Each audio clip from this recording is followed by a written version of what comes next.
in the channel. We're all staying safe and well. Slightly different venue as I'm awaiting Greece, the island of Lesbos. So, yeah, not as well known as some of them. So we're going to do a Pepsi 11 for the West Ham versus Manchester City on the 16th of September 2023.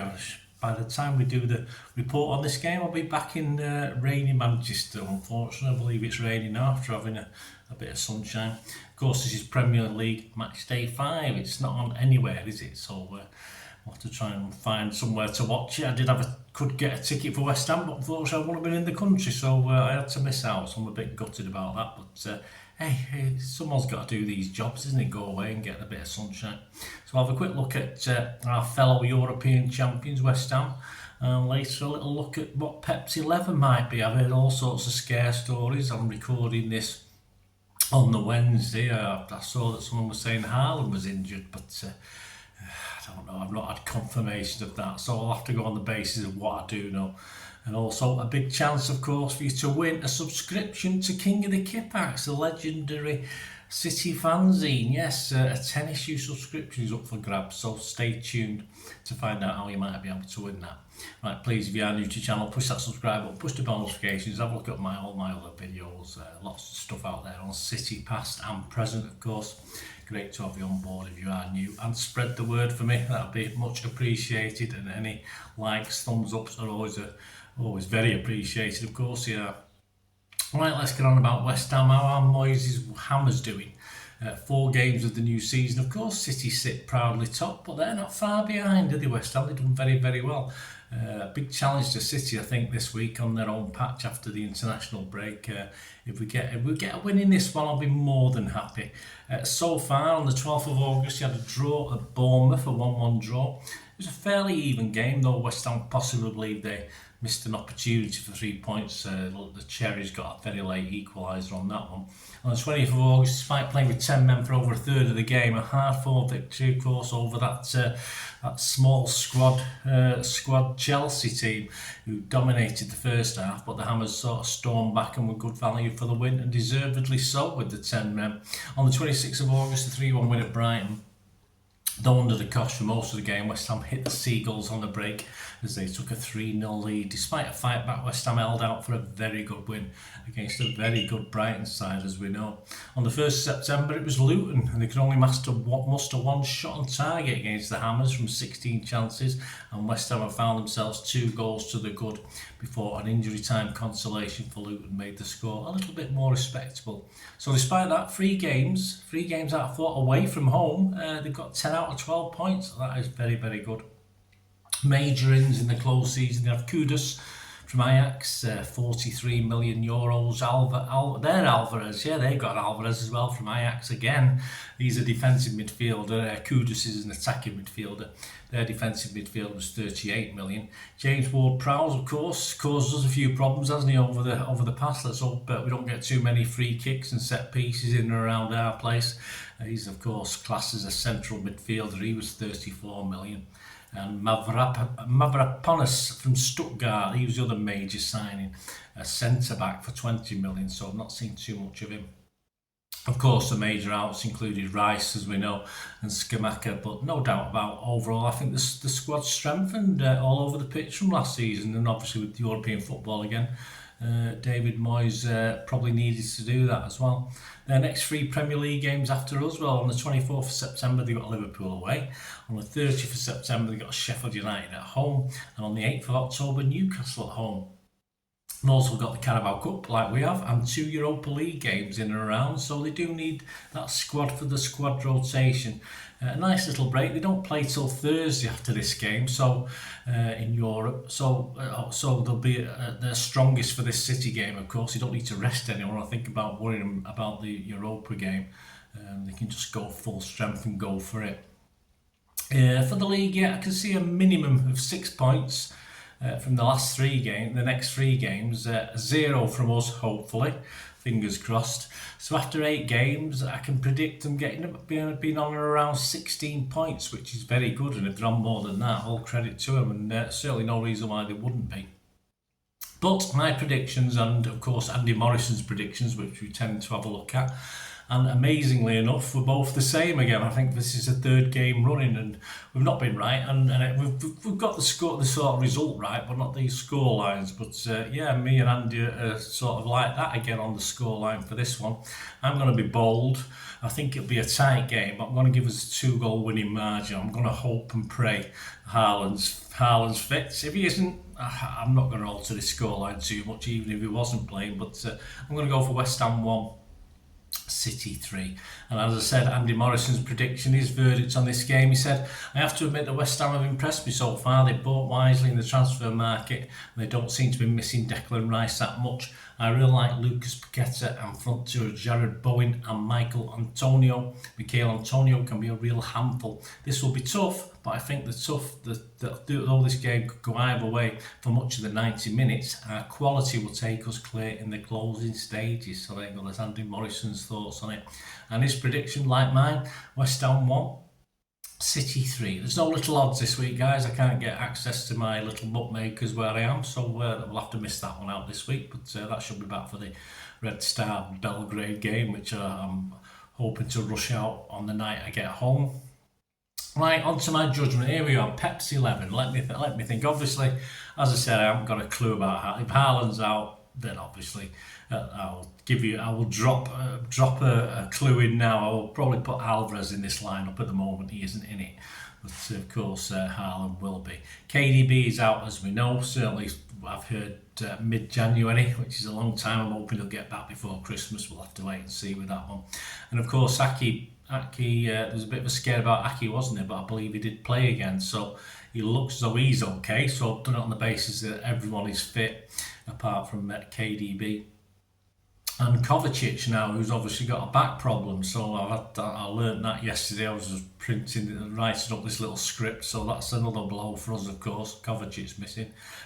Becoming a very important player very quickly, isn't he?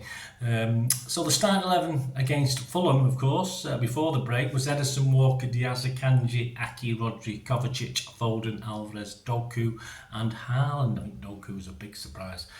Stones, hopefully now, he should be fit and back in contention, and especially now with no Kovacic, I think we may need him in the middle of the park. Grealish also should be chomping at the bit. He certainly hasn't been playing for England, has he? Anyone on the bench with a chance of Champions League games 3 days later? Well, that's the problem, isn't it? He's going to rest some. He's not rest them, but he's going to try some. He's more inclined to start players against Red Star than he will be in a very difficult tie against West Ham. Surely Bernardo and Gvardiol, who didn't start that game against Fulham, come into contention. Possibly not Nunes though. I think he's more likely to play against Red Star, but again, if Kovacic is out, he may be a surprise inclusion, but they are very different players, of course. Shoe-ins, surely, to start this one, has got to be Ederson, Diaz, Aki, who should be fit. As I said, I'm hoping he's fully fit. Rodri, Foden and Haaland, and also probably Akanji / Walker. Interesting one. I can't see Walker not playing for City at the moment. He's on fire. Not fantastic, you know. He's just his attitude. You can just tell on the pitch, even playing for England, his attitude is up for it. So I think Akanji definitely should walk back in it. He was poorly as well, wasn't he, against Fulham, or slightly injured, I can't remember which now. So Akanji and Walker are probably set in stone as well. So on the basis of what I've just said, this is my 11th. This is my Pepsi 11 for the game against West Ham. As I said, this is the knowledge I've got on Wednesday as far as injuries and players coming back from international duty. I'll go Ederson, Walker, Akanji, Diaz, Aki.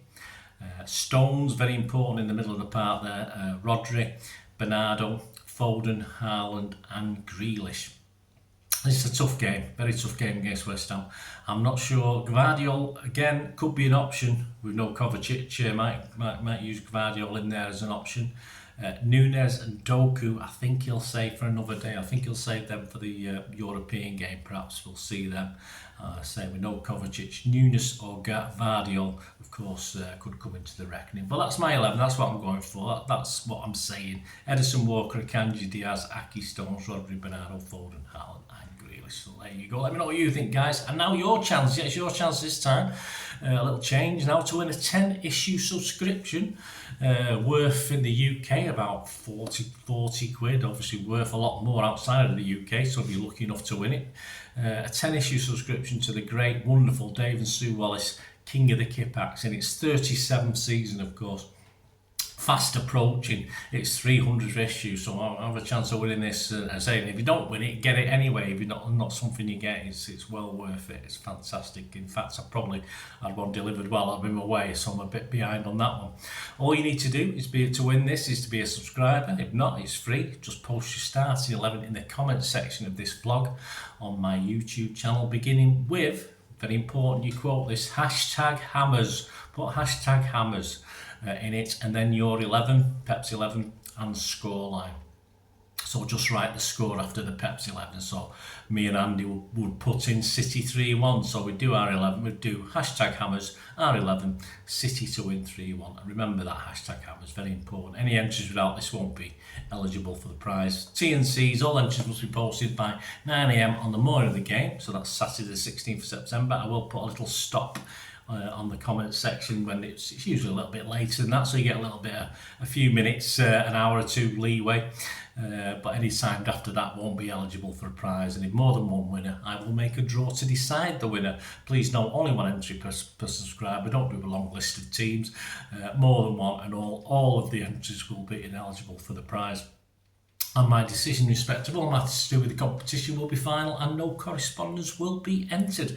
Winners will be contacted by reply through YouTube in the entry itself. So good luck to you guys on that one. Hope let us know. And I say, even if you don't want to take part in the competition, I mean, just give us B11 and give us a scoreline. Eh? You might strike lucky, you know. If you've already got a subscription to the King of the Kippax, I'll come up with something else. But that's the main prize. So if you have already got one, if you think, I'm not bothered entering, don't worry. I'll think up something else. We'll come up with something else for you. So don't panic about that.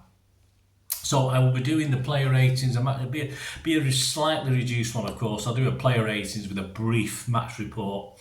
It could be Sunday evening. It could be Sunday evening. Obviously, I'm travelling back Sunday morning, so I'm hoping to get that Sunday evening. It might be out Monday, and then of course we've got the look forward to the Red Star Belgrade game as well. That could be out Sunday evening or Monday as well, so look forward to that. And have a look back at my Back in Time. That's already out there for you to have a look at. My Back in Time feature looks at an old West Ham City game. This one goes back to 1991.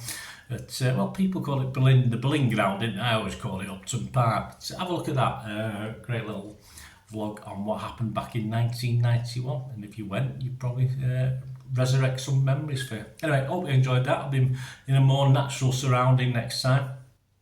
And check out I did a little vlog on the castle here where I am as well. So it's only about 4 or 5 minutes. Have a look at that. Not overly excited if you don't like castles, but suss that out as well, guys. I'll put a link on here for it anyway when I can. Anyway, all comments very, very welcome. And as I said, get into King of the Kippax.